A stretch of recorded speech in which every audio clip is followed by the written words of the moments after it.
Sa bonne humeur, sa bienveillance, son humour et sa proximité avec le public en font un animateur très apprécié. Aux commandes des 12 coups de midi depuis 2010, Jean-Luc Reichmann est aujourd'hui un taulier de la télévision. Mais il se trouve que son contrat avec TF1 arrive bientôt à terme. Alors quels sont les projets futurs du présentateur ? Dans un entretien récemment accordé à Télé Loisirs, l'homme a évoqué à demi-mot ce point final qui se rapproche à grands pas.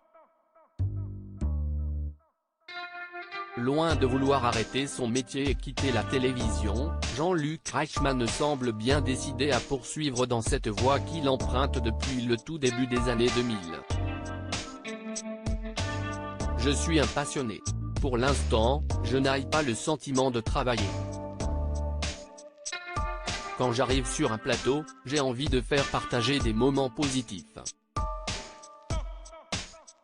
Mais il ne me reste qu'un an de contrat avec TF1 et Endemol.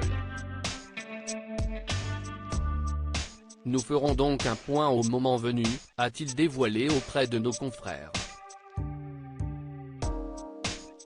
En attendant, celui qui a vu son dernier grand champion, Stéphane, être éliminé après 153 participations, compte bien continuer à répandre bonne humeur et culture auprès des téléspectateurs. Nous n'avons jamais menti au public. La recette du succès, Jean-Luc Reichmann ne la connaît pas précisément.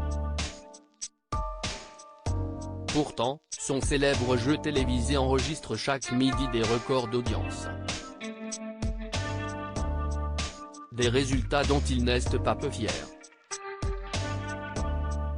Je trouve ça incroyable que nous fassions plus d'audience que certains prime time. Je pense que cette émission est devenue un repère pour les gens. Elle se veut sérieuse tout en étant divertissante. Nous avons créé un rendez-vous mêlant bonne humeur, culture et bienveillance. Nous n'avons jamais menti au public, jamais. Je pense que c'est ce qui les a fidélisés, a-t-il expliqué avec passion.